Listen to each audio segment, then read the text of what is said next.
I'm Dana Perino, and this is Perino on Politics.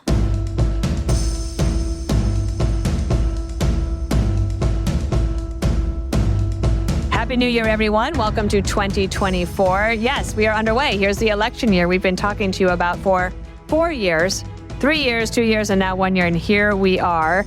There's a new stage of the presidential race, and we are entering that right now. In 2023, candidates spent a lot of time traveling across the country. They were introducing themselves and their platforms to voters. And the Iowa caucus and New Hampshire primary, it's just right around the corner, and there's not a lot of time left to persuade people. Plus, the two frontrunners, Biden on the Democratic side, of course, the incumbent, and President Trump are universally well known. They don't have to worry about name ID. Their challengers certainly do. So we are going to be watching closely to see which candidate rises to the top of this crowded primary field. Of course, President Trump in a dominant and commanding lead. But things can happen, especially in Iowa. Joining me back on the podcast today with a look ahead at what's in store for the election year is my friend, Republican strategist and co-founder of South and Hill Strategies, Colin Reed. Colin, welcome back. Hi, Dana. It's so nice to be back, and Happy New Year to all of you and the listeners. Did you take a break from politics over the holiday? I did. I like a lot of people, I used my phone for things that were not related to work and took a break and reset. It's kind of like one of those holiday snow globes. Everything gets shaken up, and then over the holidays, things other than politics, and then we come back and everything looks anew in the new year. Okay, so let's just start there. So what do you think is the stage of the race that we're in right now? Because it's different to other elections that you and I have been familiar with in our lifetime. I don't really remember one quite like this. There are some similarities to other races you could point to, but this is quite interesting. It is. And the new year is starting in some ways the way the last year ended, with this aura of inevitability around the two frontrunners, at least for their party's nomination. And yet, if you talk to a lot of people out there, and the poll numbers back this up, there's just a wide swath of people who can't believe or don't want either of the two likely frontrunners to be the president this time next year. So it's so interesting. And on the Republican side, Donald Trump starts the year as he did, looking like this unsinkable force. But, you know, the Titanic looked pretty good when it was leaving the dock in Liverpool, too. So now we're going to find out what the voters actually think and what they believe. And I know you had some of those voters on in Iowa on America's Newsroom this morning, and they're the ones who are going to get to render their opinion, as opposed to just people like me and other pundits who get to spout their opinions about what they think will happen. The voters will have the final say. It is interesting because for those not familiar with the caucus system, basically you have to really organize and get your people to turn out. They don't necessarily go to like a polling booth. You go to these different gatherings. And one of the things I've understood is that President Trump said from the beginning that he will not lose Iowa, right? He did not want to be outworked or out-organized as he was in 2016 by Ted Cruz. And it seems to me that they've done a pretty good job of that. DeSantis did the full grass lead. Vivek Ramaswamy did it twice. And Nikki Haley has been quite a big presence in Iowa, though she's had, I think, more of an edge in New Hampshire. But in Iowa, for President Trump, he did not want any surprises. No. And that's, if you look at the two early states, look, by the time the calendar flips from January to February, we're going to know the winners, presumably in Iowa and New Hampshire. And if you look at those two states in a vacuum, on the Republican side, President Trump's lead in Iowa has been larger and more durable in the Hawkeye state than New Hampshire. It's like a 30-point lead according to their RCP average. It's less so in New Hampshire. It's more like 20, and there were a few polls at the end of the year that had Ambassador Haley with some serious momentum, and there's other candidates there who have had a strong showing as well, like Governor Christie. So, but look, I think you're right in that many people underestimate the former president's desire to win in Iowa, because he didn't win in 2016. Ted Cruz did. And in 2012, it was Rick Santorum. And in 2007 or 8, it was Mike Huckabee. What all three of those names have in common? They didn't end up becoming the nominee of their party. So if past is prologue, the winner of Iowa won't necessarily become the standard bearer. And then we'll go on to New Hampshire, and that's admittedly where I have much more of a bias toward. And as the Governor Sununu, the elder, made famous, Iowa picks corn and New Hampshire picks presidents. Okay, well, let's talk about New Hampshire then, because Iowa will be what it'll be. It'll be 2 weeks from today. We have some interesting things happening. Brett Baer announced that he and Martha McCallum will host a town hall with President Trump on Wednesday before the caucuses. That'll be on the 10th of January. That's at 9 p.m. There might be some other town halls actually to announce before then as well. Before we go to New Hampshire, or maybe this could encompass both Iowa and New Hampshire. We've been talking about politics for a while. People who listen to this politics obviously are a little bit more maybe in the weeds on politics than others. How important are these last 2 weeks? You get the holidays behind you. And is that when people really start to focus and make some decisions? Especially in these early states, Dana, where they've been getting hammered with this information for months and months and months.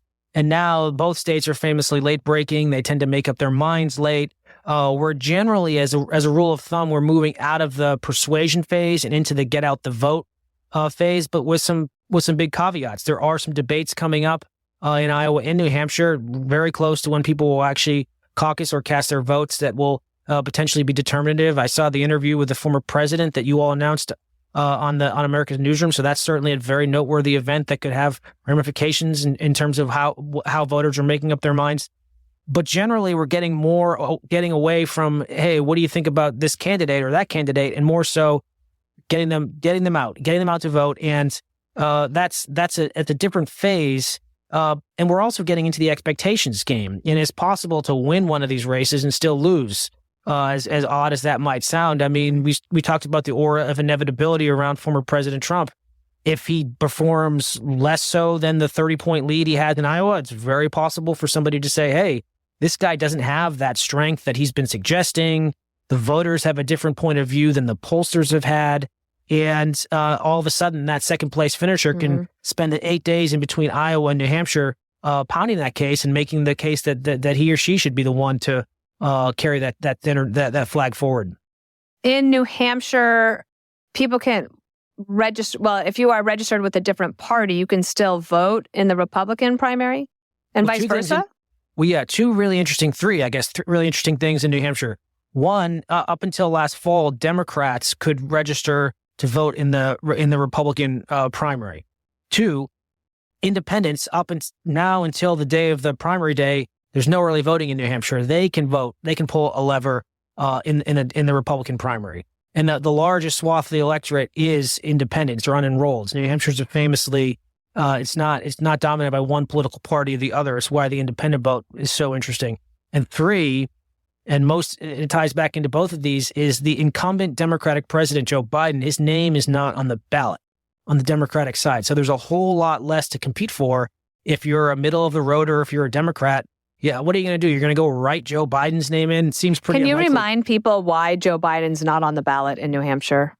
It's a long and complicated, but the elevator the Cliff Note version is this. One, he didn't want New Hampshire to get rewarded for its historic first in the nation primary status due to his own inadequacies there. He finished in 5th place in 2020. In fact, let me just stop you there. In 2020, I remember being there in New Hampshire. The results are coming in, and Biden didn't even stay for the results in New Hampshire. He had already left the state before the polls had closed. Yeah, he went to South Carolina, a state that he was always going to win by a country mile. Everybody fell in line and endorsed him, which was a remarkable feat for a fairly fractured party to do. And his candidacy went from DOA to inevitable frontrunner seemingly overnight. But that's why. So anyway, he and his allies, the DNC, did not want the state of New Hampshire to go first. And as a result, his name's not in the ballot. There's 20 or so other candidates on the Democratic side whose name will be on the ballot, and of course anyone can write in Joe Biden. But for the sitting president of the United States and this is going to be a number that gets discussed a lot over the next few weeks, is what number he has to clear in the state of New Hampshire to be able to, quote unquote, declare a victory. Okay, so we will pay attention to that. I want to talk about President Biden and policies and polls in the next segment. But before we leave this one, Nikki Haley did make some news over the holiday break. And I don't think it's news that she wanted to make. She probably is glad that it was during the holiday that maybe people didn't notice. But let's fill people in on this question and how she answered what started the Civil War.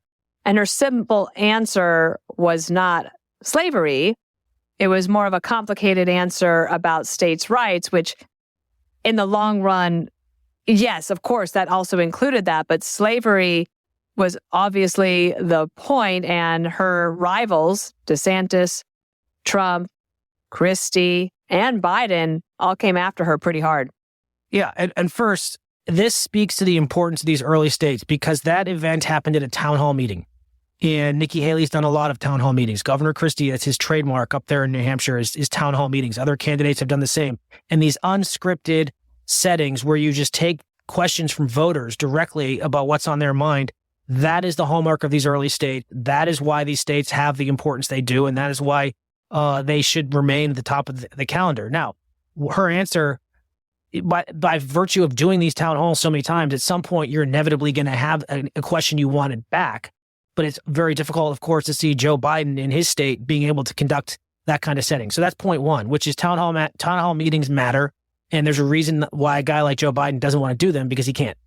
In terms of how this will be perceived, look, there's a number of different ways. First of all, she's had this meteoric rise of late, and with momentum comes additional scrutiny. So every candidacy goes through its peaks and valleys, and this is one that this is one of the few times that she's really faced withering criticism. I guess what we'll have to find out, and pollsters don't tend to poll over the holidays. It's an unreliable electorate. People are doing things other than paying attention to politics.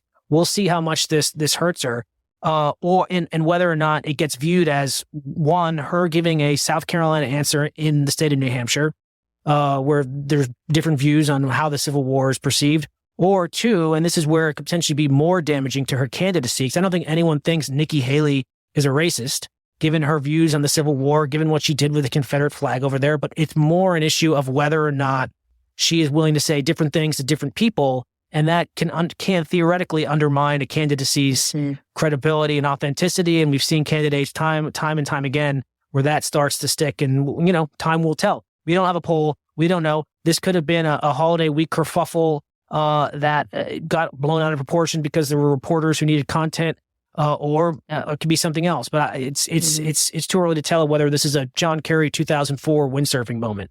Oh, yes. And for those of you who are not familiar with that, you young people out there, Google that one, John Kerry and windsurfing in the 2004 election. All right, we're going to be right back with Perino on Politics.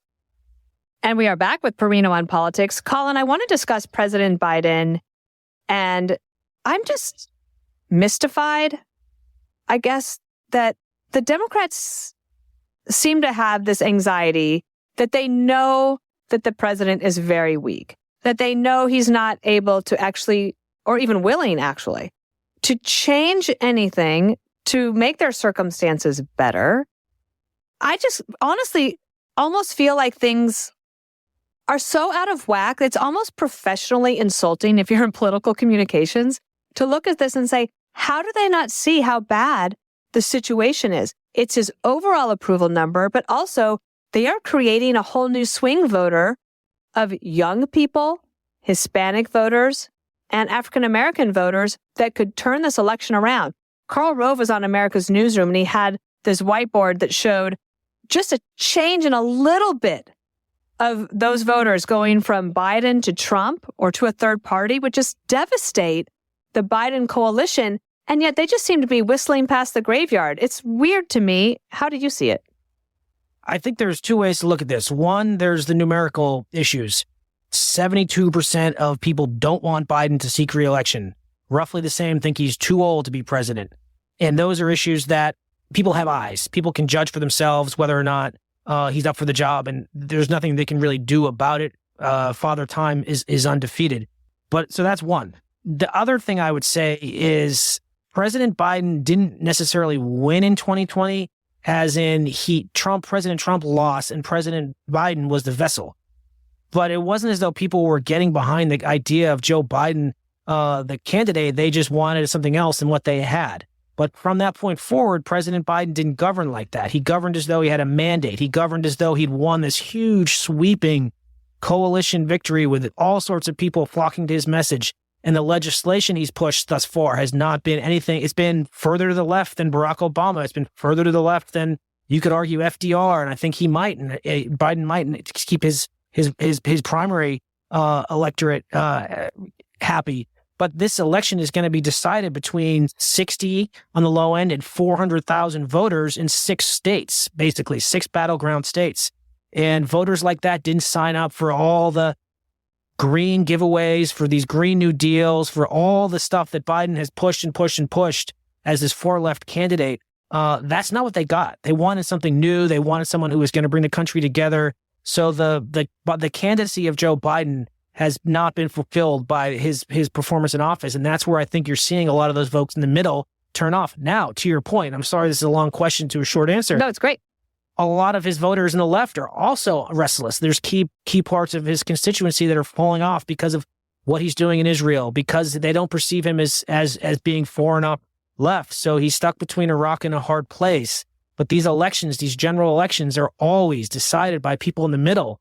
And right now, they don't like a lot to see. There's not a lot to see or like in the idea of a continued Joe Biden presidency.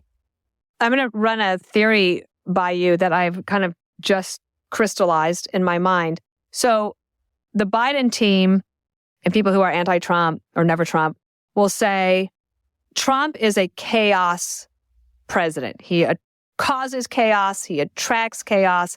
And nobody wanted chaos, right? So in 2020, President Trump loses. As you said, Biden doesn't necessarily win, but part of the reason is chaos, right? People would like a little bit more stability. They would like progress, but, incremental progress. Biden, on the other hand, is governing over chaos.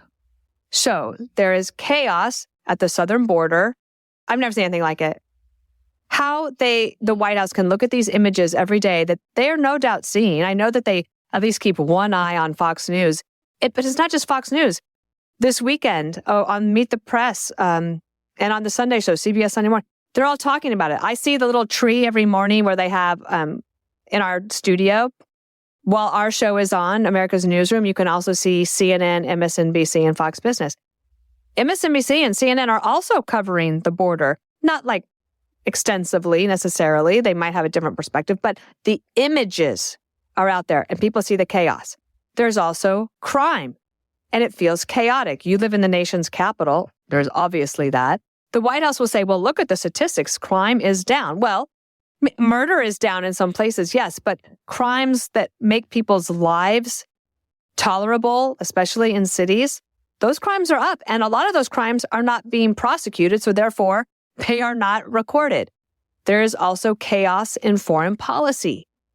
Right? You have the situation in Ukraine, you have Israel, you have the growing problems that you are looking at in the Middle East, especially when it comes to trade routes. What about the China-Taiwan issue? President Xi Jinping was very clear this week what he thinks, and that is the reunification with Taiwan is going to happen. And I would imagine they want it to happen on Biden's watch. So I'm just thinking about all of this chaos. And if you give voters a choice between the chaos that you remember from the Trump administration that might have driven you crazy at the time and the chaos that you're experiencing now, maybe even also you could add the educational point about chaos for parents. And parents looking at us going, everything feels out of control. Am I hitting on something here that might actually be why you see the numbers that they are, that if the election were held today, President Trump would win by a lot? Well, I think you are, Dana, and I'll add one more to your list for consideration, which is one of the left or the anti-Trump's calling card has been this quote-unquote threat to democracy that they alleged former president poses. Now he's the one being kicked off the ballot by all these judges in these states. So there's another one that just kind of feels as though the paradigm has shifted. Look, on immigration, people have eyes. And you're right. This has been something that the mainstream media has done their best to ignore and just dismiss as some sort of right-wing talking point. And now it's impossible for them to do it because the numbers are so stark. As it relates to the economic situation, I think one of the big mistakes, and this is true of anything in life, is when you put your name on something, you better be damn sure that it's going to work. And that applies across the board. And trying to own Bidenomics when you've got things like childcare up 32%, rent up 28%, used cars up 35%, groceries, you name it, go down the list. That's what people associate with Bidenomics. Right. I should have mentioned that the inflation makes you feel as a consumer that things are chaotic. That's right. And everything feels more difficult. Get on a domestic flight. You just feel like you have like low degree of confidence you're going to get there on time. God help you if you have a layover somewhere, your bag's probably going to get lost. There's just a number of things that just feel like life has gotten much more challenging. And this is the argument. This is the 4 years ago argument. And whether or not life is better now than it was in 2019, yeah, of course, the Biden team will talk about the pandemic and the disruption and got it. But there's at some point, you got to run out of excuses and you got to start leading. I would say the other thing that is so interesting about this race is former President Trump has always done better in politics when he's been the insurgent, when he's been the candidate who's just upending the apple cart as opposed to the one who's trying to defend it. And that's one where he's now much more comfortable in this setting. This is more of a 2016 setting where he's running against an entrenched incumbent, which was Hillary Clinton, basically, who was running as Barack Obama's third term, or Joe Biden now. It's the same group of figures. And President Trump can offer himself as the alternative. So the same thing that propelled Joe Biden in 2020 might sink him this time around. So interesting. I think I might have to write something about chaos theory, or else I'm just going to talk about it. Who has time to do that? I'll leave the writing to you, Colin. We'll be back with more Perino on Politics in just a moment. Welcome back to Perino on Politics. My friend Colin Reed with me today. And I'm wondering some of the things that you might be looking at, what I might be missing at this point.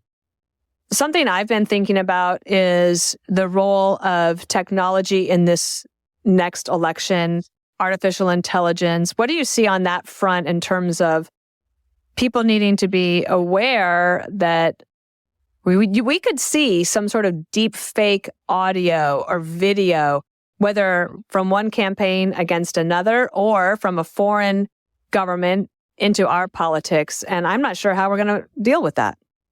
Yeah, politics tends to be downstream from society as a whole. And I think that's especially true with AI, which is there's a lot of people who still are trying to figure out how they're going to use it in their everyday lives. And then I think it'll translate downstream to the political arena. I'm not quite sure it's there yet. In 2024, you remember there's someone produced an AI ad earlier in the cycle that caused all sorts of outrage and controversy. But I think by the time the next campaign is here, it will for sure be a major pillar of what of the discussion. So that one's a TBD in my book.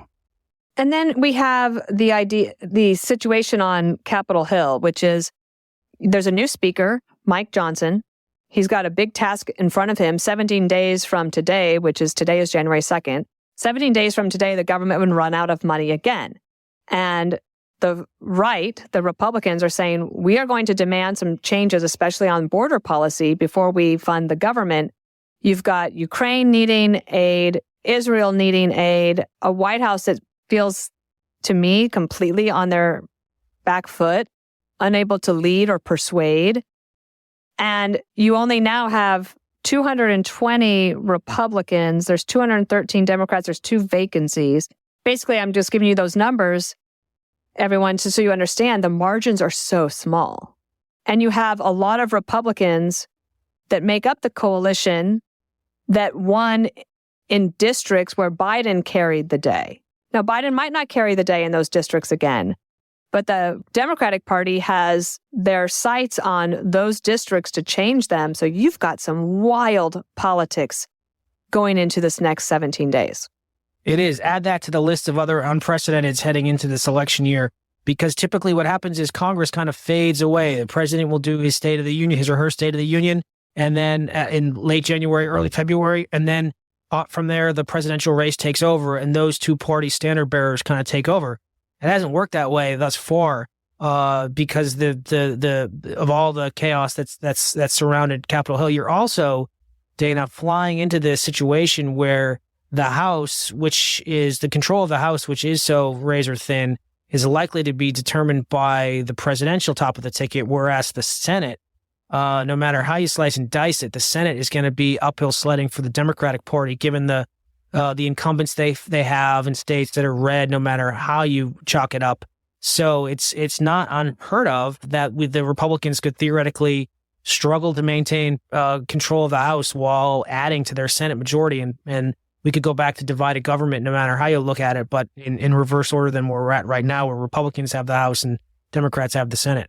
Are you watching any of the gubernatorial races? The gubernatorial races tend to play out in a silo of their own. People view governors as figures unto themselves. They don't necessarily associate them with the national party. It's why figures like Charlie Baker and Larry Hogan and Chris Sununu and Phil Those Scott are all Republicans in Democratic states, kind of. Yeah. And then in one thing to keep an eye on is in Louisiana, where the Republicans just knocked out the last Democrat governor in the region there, and John Bel Edwards, who, he was term limited out, but a Republican's replacing him. So that state's gone ruby red. So, look, these governors are able to, if they're smart, run to figures unto themselves. They don't get necessarily attached to all the chaos here in D.C., and that usually works to their advantage if you're in a state where your party's not popular whatsoever. Right. I just wanted to mention one more thing about the Biden administration. I think this is a sign of weakness, and I think when they talk about Democratic norms, this fact that Biden canceled the traditional end-of-year press conference, it doesn't show strength to me, and that it does not show, our allies, even our adversaries. It doesn't show a strong Democratic commitment when you do things like just basically cancel a simple press conference, which I guess is not simple for them right now. But the contrast with President Trump is going to be something really to watch. And President Trump loves to talk to the media. Biden, it just seems unable to. And Colin, I respect people. I respect the office of the president. I respect my elders. And in this case, I find myself not hesitant to criticize, but almost feel like it's interesting. I don't even want to say the word that I feel rude pointing out President Biden's age, but it is just so stark. And everyone ages at a different level. I get that. This feels really uncomfortable for me. And I think you can hear it in my voice. I'm like, I'm not as shy about giving my opinions, but in this case, I just feel like, am I being rude to somebody who is obviously older, but also they're the commander in chief. They're the ones who are supposed to be the leader of the free world, showing what it is to be a strong leader, leading a democracy. And I just feel like we don't have that. At some point, you have to have confidence in the horse you're riding. And the people around President Biden want to say that they believe in him, that he's up for the job, that he's ready for another 4 years. Everyone ages differently.